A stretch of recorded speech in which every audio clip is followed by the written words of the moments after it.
Assalamualaikum warahmatullahi wabarakatuh. Balik lagi sama saya Volta. Kali ini saya akan membahas tentang statement saya. Pada saat itu saya bilang bahwa terdapat horor dalam sistem MLM. Ya, pertanyaannya, apakah semua perusahaan yang menjalankan dengan sistem MLM terdapat horornya? Jawabannya belum tentu. Gitu. Loh, kok bisa belum tentu? Oke, jadi gini. Kita cari tahu dulu apa itu horor. Ya, horor itu lebih tepatnya ketidakjelasan. Ya, ketidakjelasan tuh gimana ya? Bahasa gampangnya nggak jelas. Contoh, membeli mystery box. Ini ada kotak, lo mau bayarin 500.000 nggak? Gitu misalnya. Apa tuh isinya? Ya nggak tahu, pokoknya mau nggak? Gitu. Ya, gitu. Nah, ini nggak jelas, horor. Ada transaksi, oke. Kalau lo mau, nih kotak harganya 500.000. Jadi, lo bayar ke gue 500.000, lo dapat kotak ini. Tapi dia tidak tahu isinya apa. Beda sama giveaway ya. Bapak, Ibu selamat gitu. Bapak dapat hadiah gitu. Boleh pilih Pak, mau kotak A atau kotak B. Itu beda. Karena satu, dia tidak harus membayar. Kedua, ya gratis gitu. Misalnya, Ibu mau yang tangan kanan apa yang tangan kiri gitu. Itu ya ini give aja, beda ya. Karena dia nggak ada pembayaran apapun. Oke? Sehingga yang kalau cuma gift kayak tadi, mau pilih kotak A atau kotak B gitu, tidak ada pembayaran, tidak ada syarat, tidak ada apapun gitu ya, itu masih boleh. Tapi pada saat ada transaksi, nah ini yang nggak boleh. Oke? Jadi seperti jual beli kayak mystery box kayak gitu, itu nggak boleh. Ya, itu horor. Karena apa? Nggak jelas. Kemudian jual beli peluang. Peluang itu juga nggak boleh. Karena peluang itu sifatnya nggak jelas. Apa contoh peluang? Jadi gini. Contoh misalnya, saya punya showroom mobil. Dan saya punya 50 mobil, 50 unit. Kemudian ada kawan saya datang. Gue mau dong jualin mobil-mobil. Oke, boleh gitu. Lu bayarin ini price listnya, harga mobil-mobilnya. Kalau laku gitu ya, lu gue kasih fee 1 juta untuk satu mobil. Misal seperti itu. Tidak ada uang pendaftaran, tidak ada apa-apa. Maka itu hukumnya boleh. Ya kalau bahasa kita sekarang namanya calo lah ya. Gitu ya. Atau misalnya ini ada mobil misalnya. Harganya 200 juta. Pokoknya gue minta 200 juta. Serah lo mau jual berapa. Gitu. Lo ambil fee-nya dari situ, pokoknya kembalikan ke gue 200 juta. Bisa kayak gitu. Jadi misalnya kalau teman saya jual misalnya 220 juta, deal di angka 210 juta, ya udah 10 juta buat dia, 200 juta buat saya karena itu mobil saya. Gitu, oke? Tidak ada uang pendaftaran. Boleh. Nah, yang jadi permasalahan bagaimana? Ketika teman saya datang, gue mau dong jualin mobil-mobil lo. Boleh. Tapi lu bayar dulu ke gue sini. 5 juta. Gitu. Uang pendaftaran. 5 juta ini berlaku untuk 1 tahun. Selama 1 tahun lo boleh jual-jualin unit-unit mobil gua. Gitu. 1 unit mobil nanti lo dapat fee 2 juta. Misalnya begitu. Ini jual beli peluang. Kok bisa? Karena di satu sisi saya sudah pasti untung. Ketika teman saya bilang, oke, deal. Maka saya sudah pasti dapat uang 5 juta rupiah. Pertanyaannya, teman saya sudah dapat apa belum? Belum, tentu. Ya kalau dia jago jualan, ya kalau dia paham otomotif, mungkin bisa balik modal ataupun untung. Kalau dia nggak paham otomotif, kalau yang daftar itu misalnya nenek-nenek, emak-emak, kan gitu. Otomotif kagak tahu, apa kagak tahu, saya sudah dapat untung 5 juta, dia dapat apa? Nggak jelas. Itu jual beli peluang, nggak boleh. Nah, terus jadi di mana dong sisinya kalau kita masuk lagi ke dunia MLM? Yaitu cara mereka menarik perhatian supaya orang tertarik, supaya orang berminat dengan cara menjual peluang. Itu kesalahannya. Contoh, siapa yang pengen lepas dari garis kemiskinan, siapa yang pengen bebas dari hutang, siapa yang pengen dapat mobil gratis, siapa yang pengen dapat rumah gratis. Boleh bergabung dengan saya, boleh tanya sama saya, boleh kontak saya. Lihat apa yang dijual itu. Apa yang dijual? Itu peluang. Karena itu wujudnya tidak ada dan belum tentu dapat. Oke? Kenapa? Gini. Jadi kalaupun ada orang yang ingin join gitu ya, membayar, ini kita bicara uang member, nanti ada lebih detailnya lagi. Membayar uang membernya, apakah dia sudah pasti dapat? Pasti dapat bebas hutangnya, pasti dapat lepas dari jeratan kemiskinan, pasti dapat mobilnya. Nggak ada. Namanya saja jual beli peluang. Ketika kita ngomong peluang, maka akan ada kemungkinan, namanya peluang. Maka tidak ada yang namanya peluang 100%. Oke? Nggak ada. Gitu. Nah, ketika kita jual beli peluang, itu dia yang namanya horor. Gitu. Tapi kan kita ada produknya. Kita jual produk kok, gitu. Yes, benar. Tapi orang itu menghubungi Anda, misalnya saya bilang, siapa yang pengen lepas dari jerat kemiskinan? Siapa yang pengen bebas hutangnya? Siapa yang pengen dapat mobil gratis? Hubungi Volta. Ketika orang menghubungi saya, pertanyaannya simpel aja. Orang menghubungi saya, apakah karena produk atau karena pernyataan saya? Sudah pasti karena pernyataan saya. Ya. Itu jual beli peluang, letak kesalahannya. So, jadi ketika member PT MLM yang menjalankan proses rekrutnya secara seperti itu, simpel aja, Anda bisa nggak merubah kalimat itu dengan cara menjual produknya. Gitu. Jika memang benar produk Anda luar biasa, ya, bermanfaat buat orang banyak, harusnya bisa, harusnya tidak ada masalah. Toh MLM lain di Indonesia banyak. Mereka beneran jualan produk. Kalian merubah. Jangan menjual atau merekrut dengan bungkus peluang kayak begitu. Berani nggak kalian langsung menjual produknya? Ya, menjual manfaatnya, menjual kegunaannya. Toh MLM di Indonesia banyak. Dan rata-rata hampir semuanya itu menjual produk. Oh, produk kita ini luar biasa, mampu meningkatkan stamina, atau misalnya apalagi ya, meregenerasi sel, segala macam. Ya, mereka selalu ngomongin manfaat produknya. Tapi ada yang lebih fokus ke begitu. Siapa yang pengen bebas hutang, siapa yang pengen lepas dari jerat kemiskinan, siapa yang pengen dapat mobil, itu apaan? Ya kan? Itu satu, poin pertama. Poin kedua adalah, tapi kita kan punya produknya. Kita jual belinya produk kok, akadnya jual beli produk. Iya, pada saat Anda bilang mau lepas dari kemiskinan. Pada saat Anda bilang pengen dapat mobil gratis, makanya orang menghubungi Anda. Ya. Jadi mereka menghubungi Anda karena alasannya itu, bukan karena produk. Ketika Anda menjelaskan produk, nih kuncinya. Ketika Anda menjelaskan produk dan orang benar-benar membutuhkan produk, maka tidak akan pernah orang itu membeli lebih dari cukup. Pahami itu? Contoh, apa yang sudah pasti kita pakai dalam kehidupan sehari-hari? Beras misalnya, karena kita makan nasi. Apalagi kecap, gula, garam, minyak. Pernah nggak kalian kepikiran, kan gue setiap hari makan nasi, so gue akan beli beras 5 karung kali ya langsung. Ada? Gak ada. Ah, kita tiap hari pakai garam kok. Masak segala macam butuh garam. Udahlah, kita beli 2 karung aja biar murah. Gak ada. Beli kecap, beli minyak sayur, ya kan? Nggak ada. Kita beli sesuai kebutuhan. Beli sabun mandi ya beli. Habis beli. Habis beli. Ketika ada orang beli sabun mandi 5 dus, pasti niatnya sudah bukan buat harian. Niatnya sudah mungkin buat dijual lagi. Atau dia punya toko kelontong mungkin. Makanya dia belinya misalnya di koperasi yang lebih murah. Misalnya begitu. Ya kan? Jadi pada saat Anda sudah kesalahan itu ya, mengiming-imingi, siapa yang pengen bebas hutang, lepas dari jerat kemiskinan, dapat mobil, motor gratis, di situ sudah menjual beli peluang. Oke? Kemudian yang kedua, Anda kalau mau lepas dari jerat kemiskinan, misalnya gitu, ayo gabung sama kita, beli produknya. Sekali beli 5 juta, 3 juta, 2 juta. Itu apaan beli produk seperti itu? Oh, tapi kan buat dipakai sendiri. Emang ada orang baru kenal produknya, terus langsung bilang buat pakai sendiri, tapi 3 dus. Kan gitu? Loh enggak, kan bisa buat dijual lagi. Ya mana kalau memang buat dijual lagi? Kalau memang buat dijual lagi, kenapa Anda tidak mempromosikan produknya? Gitu. Sehingga orang tertarik bukan karena kalimat bebas hutang, lepas dari jerat kemiskinan, tapi karena produk Anda yang luar biasa. Iya dong? Iya kan? Di situ letak kesalahan Anda. Gitu. Itulah yang membuat akhirnya terjadi jual beli peluang dibungkus oleh produk. Gitu. Oh, tapi kan kita sudah terdaftar. Iya, karena sudah terbungkus.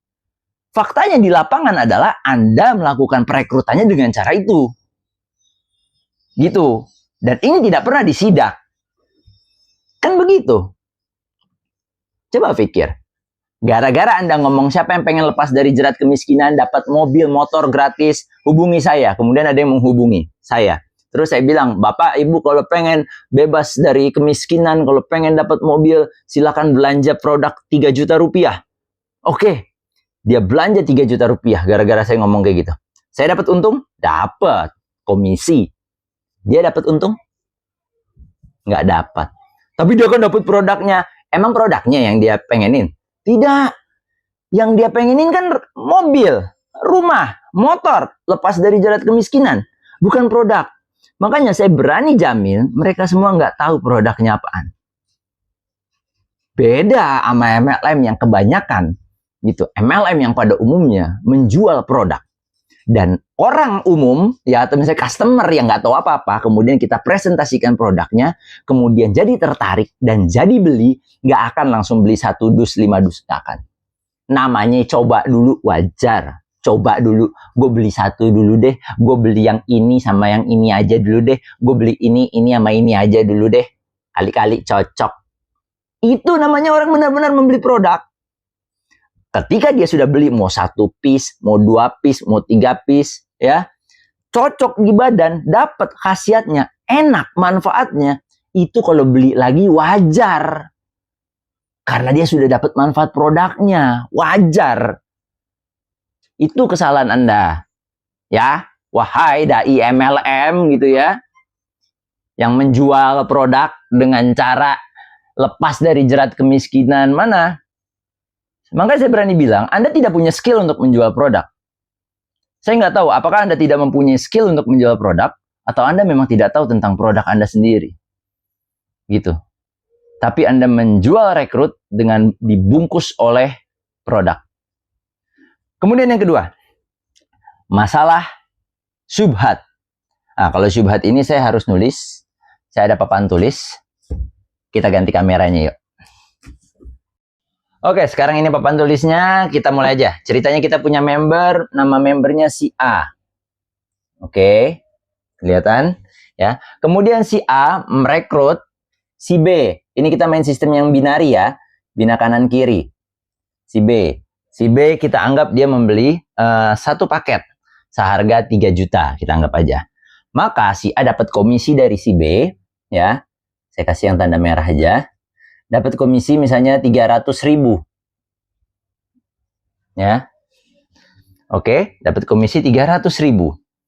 Kemudian si A merekrut lagi. Merekrut si C. Ya. Kita anggap aja si C beli 3 paket, anggap saja. Ya. Si C beli 3 paket. C. Ini C2 deh. Ini C1, C2. Maka si A dapat 300 kali 3. Ya. 900. Oke. Lihat dong. Udah kelihatan sampai sini ya. Kemudian si B ini kan juga pengen kerja ya. Maka si B kerja. Ceritanya si B dapat si D. Ya. Dapat si D. D misalnya beli 3 juga deh. Ya. D beli D1, D2. Beli 3 paket. Siapa yang ngundang? Si B. B mengundang si D. Siapa yang dapat komisinya? Si B. Betul. Maka si B dapat komisi 900. Kita anggap 1 paket 300.000 rupiah. Oke. Kemudian si C ngundang lagi dapat 1. Namanya mungkin si E. 1. Dia cuma belanja 1 doang. Gitu. Kemudian si C cari orang lagi, dapatlah namanya si F. Maka dia taruh di sini. Namanya juga bina kanan kiri. Biar sama. Aduh, jelek kali tulisan saya, nggak apa-apa lah ya. Maka si C, ya, si C dapat dari E. Oke, 300. Si C dapat dari F, 300. Siapa yang nyari E dan F? Si C.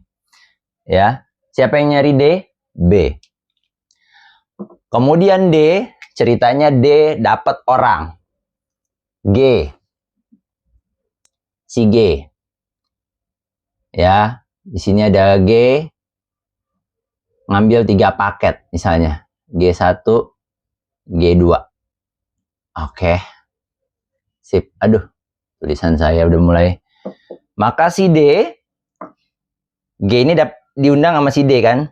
Si D dapat 900, yes. Karena dia yang ngundang. Dah, kita sini dulu. Si A, dia mendapatkan poin kanan kiri, bonus kanan kiri. Jadi kanan di sini misalnya ada 1, 2, 3, 4, 1, 2, 3, 4, 5, 6, 7. Ada 7. Oke. Di sini ada 1, 2, 3, 4, 5. Ada 5. Tuh tulisannya. Nah, ada 7 di ini apa? Di kiri, ada 5 di kanan. Maka si A dapat yang sama ini kan yang sepasang kan 5 ya. Maka 2-nya ini disimpan, 2 ini disimpan. Maka si A dapat lagi bonus tambahan 500.000. Pertanyaannya, A dapat 500.000 ya. Poinnya itu gara-gara siapa? Gara-gara B mendapatkan D. Ya enggak? Dan gara-gara D mendapatkan si G. Oke. C mendapatkan si E. Dan si C mendapatkan si F.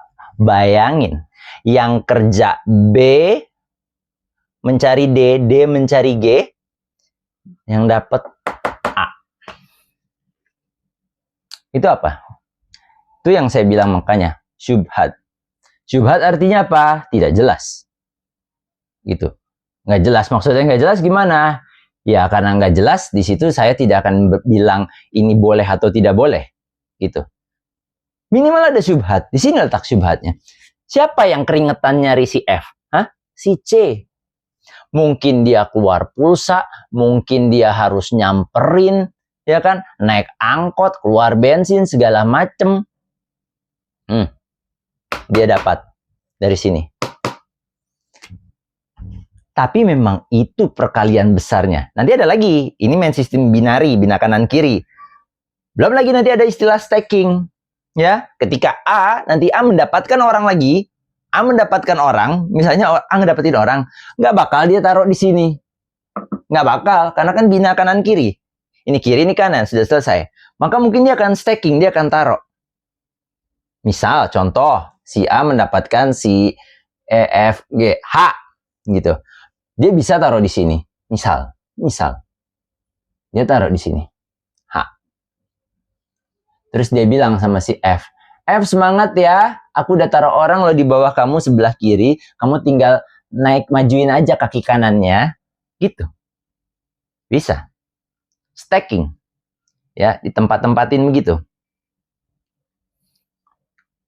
Ya kan? Nah, akhirnya gimana? Kalau terjadi permainan stacking seperti ini, akhirnya misalnya F mencari kaki dari sini, ya kan? Nanti H mencari. Coba bayangin, H kenal bisnis MLM ini dari A. Tapi A menaruh H di bawah F. Kemudian F jadi, nanti kan dia ada lagi nih, poin kanan kiri kan. H kerja, habis-habisan. F nggak kenal si H, dapat. Si F nanti ngurus nih di sini nih kan, kakinya nih. Wow, dia ngurus nih. Si H juga jalan kan. F nggak kenal H kerja habis-habisan, toto F dapat. Itu apa namanya? Syubhat lah. Enggak jelas. Dia yang kerja, dia nggak bisa-bisan, kenal pun tidak. Stacking ini banyak terjadi di metode MLM binari, bina kanan kiri seperti ini. Jelas sampai sini? Gila, udah kayak dosen gua. Ya. Bayangin, ini si D, mungkin dia udah habis-habisan nih merayu si G, ya, tapi si A dapat poinnya. Ya enggak? Dapat poin keseluruhan. Wah, 100 kanan, 100 kiri, 100 kanan. Wih, dapat motor. Dapat mobil. Siapa yang kerja? Siapa yang kerja? Makanya saya bilang yang paling bawah ini jongos. Jongos sementara. Itulah kenapa akhirnya banyak yang live 24 jam karena mereka masih di bawah. Paham sampai sini? Kayak gitu. Kita kembali lagi ke depan. Ya, begitulah kurang lebih marketing plan-nya dari binari, bina kanan kiri. Ya, itu cuma contoh sederhana aja. Bayangkan apa yang terjadi jika A punya sampai ke bawah-bawah gitu ya, jaringannya luas. Apakah penghasilannya besar? Yes. Jadi kalau dibilang apakah MLM bisa berpeluang mempunyai penghasilan yang besar? Yes. Tapi bayangin, A merekrut si B, C, kemudian sampai bawah. Dia kagak kenal tuh sama sekali tuh di bawah tuh siapa tuh. Downline yang ke-12, ke-15, ke-18 gitu kan kagak tahu kan. Mereka kerja habis-habisan gitu kan. Mungkin salah satunya Anda yang live 24 jam gak dapat ya. Dapat terus. Dapat terus. Belum termasuk repeat order kan. Nah, poin.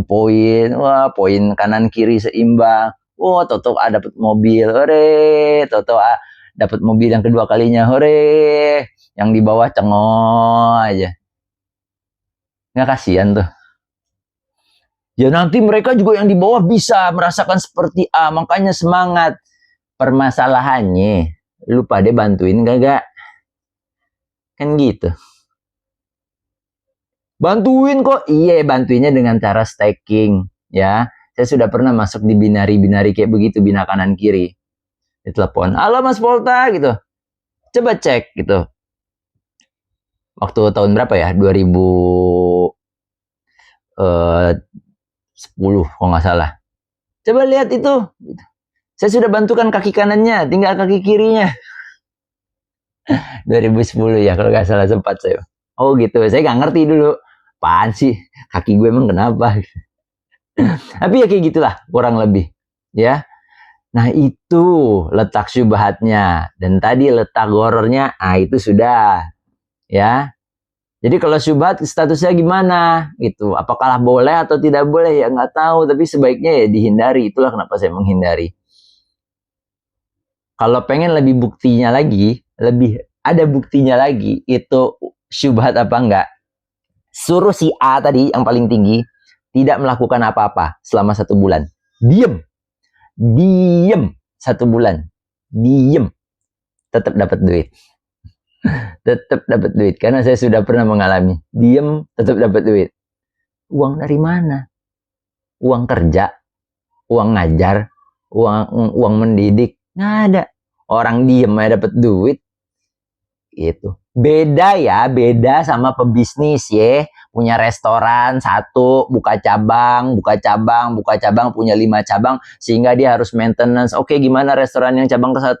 Aman, kedua aman, ketiga aman. Sehingga dia lagi liburan, tahu-tahu masuk duit. Beda, ya. Beda. Jadi jangan disamain bisnis konvensional sama MLM. Beda. Ya, punya toko baju, gitu. 1, punya buka cabang lagi 2 toko baju, kemudian ownernya lagi liburan, toto dapat duit masuk karena ada Ramadan sale misalnya atau Natal sale gitu kan, sale habis-habisan gebiar diskon, beda lah. Atau apalagi 3, 2, 1. Atau apalagi misalnya saya punya kos-kosan gitu ya, punya kos-kosan 20 pintu, udah terisi penuh, tiap bulan dapat duit, beda. Jadi jangan disamain. Nah itulah kebanyakan mereka tuh menyamakan MLM sama seperti Anda punya kos-kosan 20 pintu, 30 pintu, ya beda lah. 20 pintu, saya punya kos-kosan 20 pintu, itu semua punya saya. Gitu kan, misalnya saya punya tanah luas, saya bangun rumah besar, saya bikin 20 pintu, itu semua punya saya. Ya wajar masuk ke saya. Kalau MLM kan downline, saya punya downline A, B, C, D ke bawah begitu. Saya cuma nyari A sama si B. Selanjutnya B, A sama B ini cari-carian kemana? Beda. Jadi jangan disamain, oke? Dah gitu dulu, takutnya kepanjangan. Sekian dari saya. Assalamualaikum warahmatullahi wabarakatuh.